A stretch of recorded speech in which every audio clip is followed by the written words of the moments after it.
सारे फ्रेंड्स, तो बहुत बहुत स्वागत है आपके अपने यूट्यूब चैनल एसपीएसकेशन ट्रिक्स पर। तो आज की इस वीडियो में देखेंगे जीव विज्ञान का वायरल मॉडल पेपर। और इस मॉडल पेपर को देखने के बाद आपको बोर्ड एग्जाम में कोई भी दिक्कत नहीं रह जाएगी। तो इसे हम बहुत ही आसान तरीके से यहाँ पे देखने वाले हैं। और इसमें कौन से इंपॉर्टेंट क्वेश्चन जो कि आपके बोर्ड एग्जाम में आने ही वाले हैं, सब हम इस वीडियो में डिस्कस करने वाले हैं। तो वीडियो पर एंड तक जोर से बने रहेगा और चैनल पर नए सब्सक्राइब कर लीजिएगा, साथ में बेल आइकन को पर प्रेस कर दीजिएगा, क्योंकि इसमें मॉडल्स लाते रहते हैं। तो देखिए, ये जो हमारा पेपर है वो हमारा है 2021 और 2022 से, ठीक है। और ये जो क्लास 12th वाले विद्यार्थी हैं उनके लिए वीडियो बहुत ही ज़्यादा खास होने वाली है, ठीक है। चलिए समझ लेते हैं इसमें किस प्रकार से जो हमारा पेपर आएगा, ठीक है। तो देखिए, सबसे पहले हमारे यहाँ पे दिया होगा, ठीक है, कि हमारा समय जो है वो हमारा होगा यहाँ पे हमारे पास 3 घंटे और 15 मिनट, ठीक है। सबसे पहले 3 घंटे 15 मिनट आपको समय जो कि मिलेगा वहाँ पे। और उसके बाद देख लीजिए, ये आपका जो पूरा जो पूर्णांक होगा वो हमारा 70 नंबर का जो कि क्वेश्चन आएगा। चलिए, अब यहाँ पे आपको जो कि 15 मिनट जो क्या क्या करने के लिए देगा, पढ़ने के लिए, ठीक है। 15 मिनट आपको पढ़ने के लिए देगा। चलिए, अब उसके आगे हम देख लेते हैं। तो सबसे पहले जो हमारा सही विकल्प चुन करके उत्तर पुस्तिका में लिखिए, ठीक है। सबसे पहले हमारा जो क्वेश्चन आ गया कि सही विकल्प को चुन करके उत्तर पुस्तिका में लिखिए। तो अब देखिए, इसमें हमारा पूछा गया सबसे पहले जो क्वेश्चन है कि निम्नलिखित में से कौन सा पुष्प नर जनन अंग का प्रतिनिधित्व करता है, ठीक है। तो ये जो कि हमारा क्वेश्चन इसमें पूछा गया है, ठीक है। तो क्वेश्चन में पूछा गया है निम्नलिखित में से कौन सा पुष्प, ठीक है, कौन सा पुष्प नर जनन अंग का प्रतिनिधित्व करता है, ठीक है। चलिए इसको समझ लेते हैं। तो देखिए, तो इसमें जो पुष्प नर जनन अंग की बात जो की गई है उसका प्रतिनिधित्व करता है वो है हमारा पुमंग, ठीक है। पुष्प में नर जनन अंग का प्रतिनिधित्व कौन करता है, तो वो है हमारा पुमंग, ठीक है। तो यहाँ पे पुमंग जो है हमारा वो हमारा राइट आंसर है, ठीक है। इसका जो हमारा राइट आंसर होगा पुमंग, ठीक है। चलिए अगला जो हमारा क्वेश्चन है फटाफट से हम लोग देखते हैं। और देखिए, मनुष्य में संतान का लिंग निर्धारण होता है, ठीक है। तो मनुष्य में अब समझ लीजिए कि मनुष्य में क्या होता है कि जो मनुष्य होते हैं, मतलब कि जो नर होते हैं, ठीक है, उसमें यक्स यक्स होता है दोनों, ठीक है। और जो मादा होता है उसमें यक्स एंड वाई होता है, ठीक है। तो अब जो भी रिएक्शन होता है, ठीक है, वो होता है हमारा जो नर जनन अंग से ही होता है, ठीक है। मतलब कि पिता के जो लिंग निर्धारण होता है उसी के गुणसूत्रों के कारण जो कि वो उसमें जो कि चेंजेस होता है, ठीक है। तो इसमें हमारा जो राइट आंसर हो जाएगा पुष्प मतलब कि पिता के लिंग के गुणसूत्र से, ठीक है। यहाँ पे जो हमारा राइट आंसर होगा वो हमारा होगा यहाँ पे पिता के लिंग गुणसूत्र से, ठीक है। तो ये हमारा जो कि राइट आंसर हो जाएगा। चलिए आगे देखते हैं। तो अगला है हमारा कि जेनेटिक इंजीनियरिंग का उपयोग होता है, बताइए इसमें आपका राइट आंसर कौन सा हो जाएगा। जेनेटिक इंजीनियरिंग का उपयोग होता है, तो इसमें हमारा होता है, देखिए, चिकित्सा में भी होता है और कृषि में भी होता है, ठीक है। ये दोनों हमारा जो कि इसमें राइट आंसर हो जाएगा, ठीक है। दोनों हमारा राइट आंसर होगा, क्योंकि इसको चिकित्सा में भी प्रयोग किया जाता है जेनेटिक का, और इंजीनियरिंग में भी जेनेटिक का प्रयोग किया जाता है, ठीक है। तो यह जो हमारे यहाँ पे ऑप्शन होगा, मतलब कि यहाँ पे दोनों जो हमारा ऑप्शन होगा वो हमारा पहला दूसरा सही होगा, ठीक है। तो ये दोनों हमारा सही है, ठीक है। आप कोई भी इसमें से आ जाए आपको ये लिख देना है, ठीक है। चलिए आगे जो हमारा क्वेश्चन है उसको देख लेते हैं। देखिए आगे हमारा कि लाइकेन लाइकेन जो पारिस्थितिक, ठीक है, अनुक्रम को प्रारंभ करने में समक्ष है, ठीक है, सक्षम है, वास्तव में यह सजीवी साहचर्य है, ठीक है। ये इसमें पूछा गया है कि लाइकेन, ठीक है, लाइकेन जो होता है पारिस्थितिक, ठीक है, अनुक्रम से प्रारंभ करने में सक्षम है, वास्तव में यह सजीवी साहचर्य है, ठीक है। यही आपसे पूछा गया है। तो इसमें आपका जो राइट आंसर हो जाएगा कि शैवाल और जो कवक हैं, ठीक है, वो इसको लाइकेन जो पारिस्थितिक अनुक्रम को प्रारंभ करने में सक्षम है, वो वास्तव में सजीवी साहचर्य शैवाल और कवक हैं, ठीक है, शैवाल और कवक हैं। तो ये हमारा जो कि राइट आंसर हो जाएगा, ठीक है। आप ये सब जो कि पढ़े भी होंगे, आपको मैं यहाँ पे जो कि रिवीजन भी करा दे रहा हूँ, और इससे आप जो कि बोर्ड एग्जाम में आप में इसी में से जो क्वेश्चन आपको आने वाले हैं, तो वीडियो पर एंड तक जोर से बन रहेगा। चलिए आगे देखते हैं। तो आगे आपके सामने कि दूसरे में हमारा पूछेगा, ठीक है। तो ये देखिए, अब यहाँ पे जितना हमारा जो ये पूछा गया है, ठीक है, सभी हमारे जो कि एक एक नंबर के थे, ठीक है।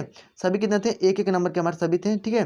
तो यहाँ से आप जो कि यहाँ 5 नंबर आप आसानी से ले सकते हैं, ठीक है। 4 है तो 4 नंबर आप आसानी से ले सकते हैं। चलिए अति लघु में देख लेते हैं, मतलब कि इसमें आपको छोटा छोटा लिखना है, एक एक लाइन का, ठीक है।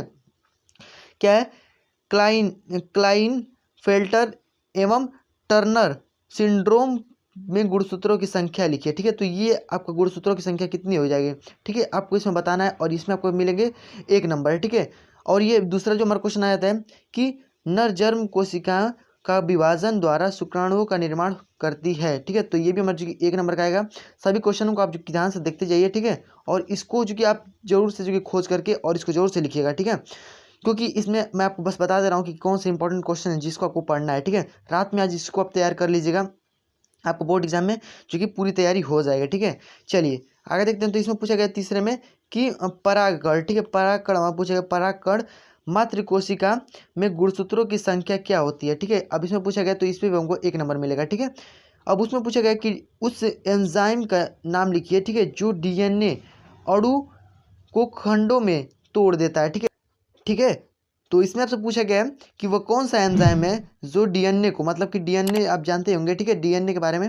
तो डीएनए को क्या करता है कि खंडों में तोड़ देता है, ठीक है। तो उसको यहाँ पे जो कि लिख देना है, बस उसका नाम लिखना है एंजाइम का, ठीक है। उस पर आपको जो कि 1 नंबर यहाँ पे मिल जाएगा, ठीक है। तो ऐसे आपको जो कि इसको सॉल्व करते जाना है। चलिए आगे देखते हैं। तो अगला हमारा जो क्वेश्चन आ जाता है कि उस कार्बन डाइऑक्साइड, यहाँ पे देखिए जो 5वां क्वेश्चन में कार्बन डाइऑक्साइड का स्थिरीकरण करने के कारण पौधों को क्या कहते हैं, ठीक है।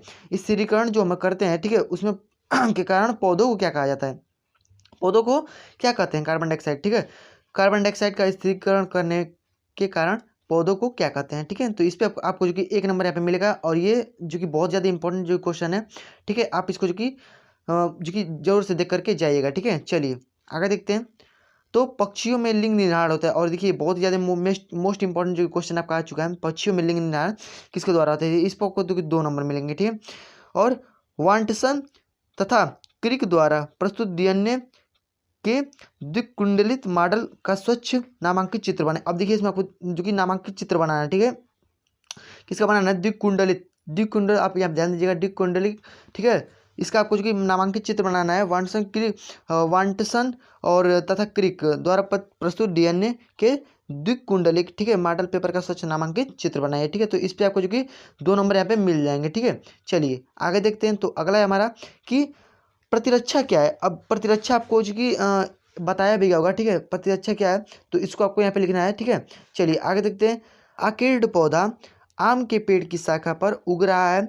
आकीर्ण और आम के पेड़ के बीच पारस्परिक क्रिया को आप कैसे स्पष्ट कर सकते हैं, ठीक है। तो यहाँ पे आपको लेना है आकीर्ण पौधा, ठीक है, और यहाँ पे आम के पेड़ की शाखा, ठीक है। अब उस पर जो उग रहा है वो तो आकीर्ण और आम के पेड़ के बीच में पारस्परिक क्रिया आप कैसे स्पष्ट कर सकते हैं, ठीक है। उसके बीच में जो क्रिया रही, ठीक है, उन दोनों के मतलब ये दोनों जो चीज़ है, ठीक है, इसके बीच में जो भी क्रिया हो रही है उसको आप क्या कह सकते हैं, ठीक है, उसको स्पष्ट करेंगे, ठीक है। उसको स्पष्ट आपको करना पड़ेगा इसमें, ठीक है। चलिए आगे देखते हैं।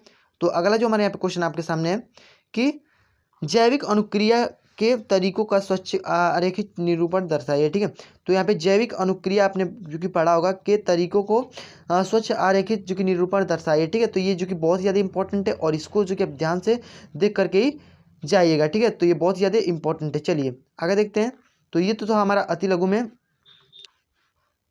तो अब आपका आगे में आ जाएगा कि लघु में, ठीक है, लघु में आपका आ जाता है। तो लघु में अब देखिए, अब आपके 3-3 नंबर के यहाँ पे क्वेश्चन सब आ जाएंगे, ठीक है।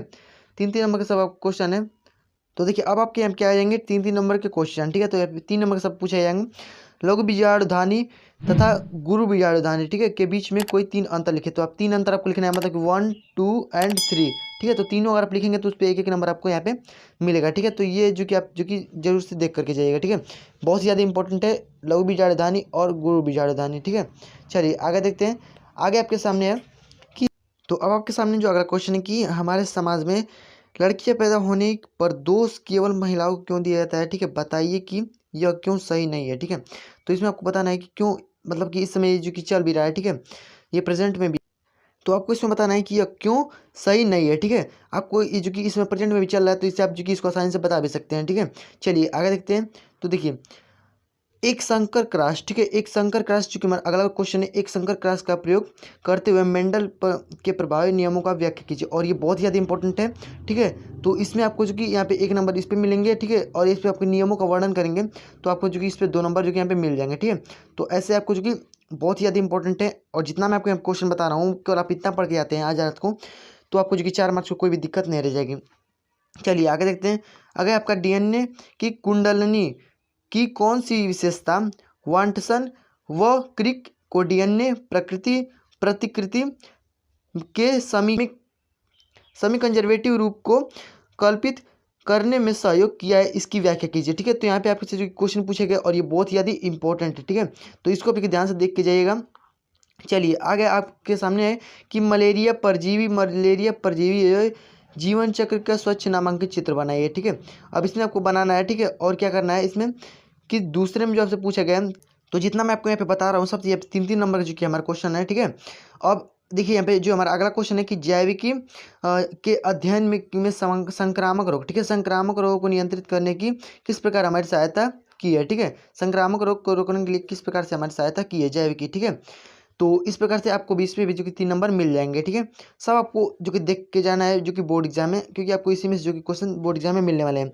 तो आपका अगर जो क्वेश्चन आ गया है कि जैव उर्वरक किस प्रकार से मृदा की उर्वरता को बढ़ाता है। ठीक है, किस प्रकार से उर्वरता मृदा मतलब कि मृदा की उर्वरता को बढ़ाता है जैव उर्वरक। जगह है कि जैव उर्वरक। ठीक है, जैव उर्वरक का मतलब है कि जीवों का उर्वरक। ठीक है, तो वो हमारे मृदा को कैसे मतलब कि उर्वरता को बढ़ाते हैं। ठीक है, इस प्रकार से आपको जो कि इसमें जो कि लिखना है और इस पर आपको जो कि 3 नंबर मिलेंगे। ठीक है, अब क्या है बैक्यूलोवायरेसिस क्या है। ठीक है, बैक्यूलोवायरेसिस क्या है। ठीक है, तो इस पर आपको कि 3 नंबर मिलेंगे। और ये जो कि आपने जो कि हेडिंग में पढ़ा होगा एक छोटा सा ही मतलब कि इसका एक हेडिंग है। ठीक है, आपको इसमें ज़्यादा लिखना नहीं है। ठीक है, कम से कम आपसे 2 से 3 लाइन आपको इसमें लिख देना है। ठीक है, तो इस पर आपको जो कि नंबर मिल जाएगा। चलिए आगे जो हमारा अगला क्वेश्चन आता है, ये सब देखिए अब हमारे जो कि लॉन्ग क्वेश्चन में आएंगे। ठीक है, टिप्पणी हमको इस पर लिखना पड़ेगा। टिप्पणी किस पे लिखना है, छठे में हमारा पूछा गया कि PCR। ठीक है, और प्रतिबंध एंजाइम जैविक प्रतिनिधि की कृषि में क्या उपयोग है। ठीक है, अब इस पे देखिए अगर आप दोनों में से, ठीक है, जो हमारे ऊपर दिया था दोनों में से दोनों का अगर आप करते हैं, ठीक है, तो आपको जो कि इस पे 3 नंबर मिल जाएंगे। ठीक है, और ये जो हमारे नीचे पूछा गया कि जैव प्रतिनिधि का कृषि क्षेत्र में उपयोग है। ठीक है, तो इस पे आपको 3 नंबर मिलेंगे। इसका उपयोग लिखना है कि जैव जो प्रतिनिधि है हमारा उसका जो कि कृषि के क्षेत्र में उपयोग है या नहीं। ठीक है, उस पर जो कि आपको लिखना है। ठीक है, तो अब इसमें बना कर भी अपने मन से भी लिख सकते हैं। ठीक है, और आपने पढ़ा है अगर आपको ना आए तो ठीक है, उस क्वेश्चन को आपको छोड़ना नहीं है, उसका उसमें जो कि घुमा फिरा के उसको लिख देना है। ठीक है, चलिए अब क्या कहते हैं परजीवी जंतु से आप क्या समझते हैं। ठीक है, परजीवी जंतु जो कि बहुत ज़्यादा इंपॉर्टेंट है। परजीवी जंतु से आप क्या समझते हैं, इसके कोई 2 उदाहरण आपको देना है। ठीक है, तो इस पर आपको जो कि 2 उदाहरण देंगे तो आपको इस पर 1 नंबर मिलेंगे, और उसके बारे में लिखेंगे तो आपको 2 नंबर मिलेंगे। ठीक है, चलिए आगे आपका कि निम्नलिखित को अंतर स्पष्ट कीजिए। अब यहाँ पे आपसे पूछा गया कि अंतर स्पष्ट करना है। ठीक है, पर निम्नलिखित में से अंतर स्पष्ट शीत निष्क्रियता और ग्रीष्म निष्क्रियता।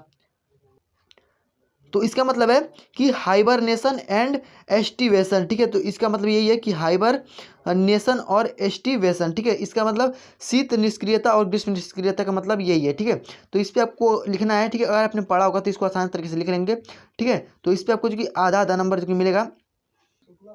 तो देखिए अब इसमें आपको अंतर लिखना है कि बाह्योष्मी और अंतर्योष्मी, मतलब इसका मतलब क्या है एंटोथर्मिक एंड एंडोथर्मिक। ठीक है, तो ये जो जंतु हैं जो इन दोनों के मतलब कि बीच में अंतर लिखना है। ठीक है, तो इस पर आपको जो कि 2 नंबर मिल जाएंगे। यहाँ पे हाफ हाफ जो कि इसके नंबर दिए हुए हैं। ठीक है, चलिए आगे जो हमारे क्वेश्चन है उसको चलिए देख लेते हैं। तो देखिए 7वें में अब हमारा जो क्वेश्चन आया था इसमें देखिए अब आपको 5-5 नंबर के क्वेश्चन देखने को मिलेंगे।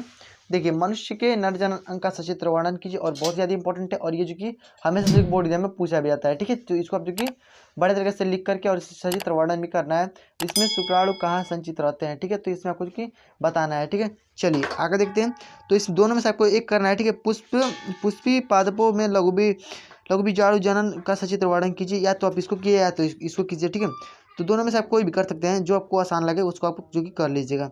चलिए तो अब आपको इसमें बताना है कि आनुवांशिक कूट क्या है। ठीक है, आनुवांशिकता के बारे में आपको इसमें बताना है। ठीक है, कि आनुवांशिकता जो कूट है वो क्या है, इसकी प्रमुख विशेषताओं का वर्णन कीजिए। ठीक है, इस पर आपको 5 नंबर जो कि मिलने वाले हैं। ठीक है, तो अब आप आनुवांशिकता की जो कूट उसका परिभाषा देंगे तो आपको 2 नंबर मिलेंगे, और जो उसका वर्णन का विशेषता बताएंगे, विशेषता का वर्णन करेंगे तो 3 नंबर मिल जाएंगे।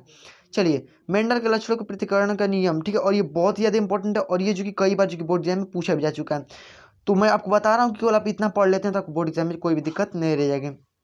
मेंडल के लक्षणों का पृथक्करण का नियम क्या है। ठीक है, तो इसको आपको कि पढ़ कर ही जाना है, और ये जो कि बोर्ड एग्जाम में आपको देखने को मिलने भी वाला है। ठीक है, चलिए इसमें आपको कि 2 नंबर इस पर मिलेंगे। ठीक है, नियम क्या है, नियम लिखेंगे तो उस पर 2 नंबर मिलेंगे, सचित्र वर्णन करेंगे तो आपको 2 नंबर मिलेंगे, और शुद्धता का नियम क्यों कहते हैं। ठीक है, इस पर आपको 1 नंबर इसको मिल जाएंगे। ठीक है, चलिए अब जो हमारा लास्ट यहाँ पे क्वेश्चन आपके सामने बचता है कि 9वां क्वेश्चन में अनुकूल को परिभाषित कीजिए। ठीक है, अनुकूल क्या है उसको परिभाषित करना है, उदाहरण सहित इसका वर्णन भी करना है। ठीक है, तो इस दोनों को आपको जो कि देखते जाना है, और किसी भौगोलिक क्षेत्र में जाति क्षति का मुख्य कारण क्या है, ठीक है, अभी इसको आपको बताना है, ठीक है।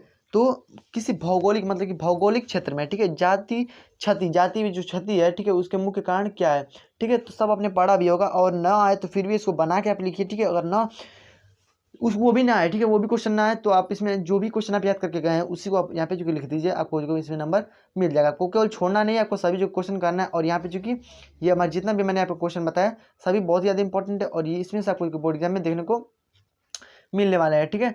तो आपको केवल इतना पढ़ना है, ठीक है। और मैं आपको गारंटी देता हूँ कि इसमें बोर्ड एग्जाम में आपको बहुत सारे जो क्वेश्चन है वो बोर्ड एग्जाम में आपको मिल जाने वाले हैं। तो केवल आपको इतना पढ़ के जाना है। तो आई होप कि जितना मैंने आपको इसमें बताया उतना आपको समझ में आ गया होगा, और इसे आप पूरा बढ़िया तरीके से पढ़ के जाएंगे। तो 4 मार्च को क्या करना है, 4 मार्च को आपको पूरा धुआं कर देना है, ठीक है। 4 मार्च को आपको पूरा धुआं करके आना है, पूरा बोर्ड एग्जाम मतलब कि एकदम आग लगा दीजिए, ठीक है। चलिए, जितना मैंने आपको बताया सब आप पढ़ करके जाइएगा। चलिए, मिलते हैं इसके नेक्स्ट वीडियो में। तो इसके पहले अगर आप हमारे चैनल ने सब्सक्राइब कर लीजिएगा, साथ में नोटिफिकेशन बटन ऑल पर क्लिक कर दीजिएगा, क्योंकि जब भी हम वीडियोस को अपलोड करेंगे बोर्ड एग्जाम से रिलेटेड तो आपको सबसे पहले नोटिफिकेशन मिल जाए। चलिए, मिलते हैं इसके नेक्स्ट वीडियो में, तब तक के लिए गुड बाय, जय हिंद, वंदे मातरम।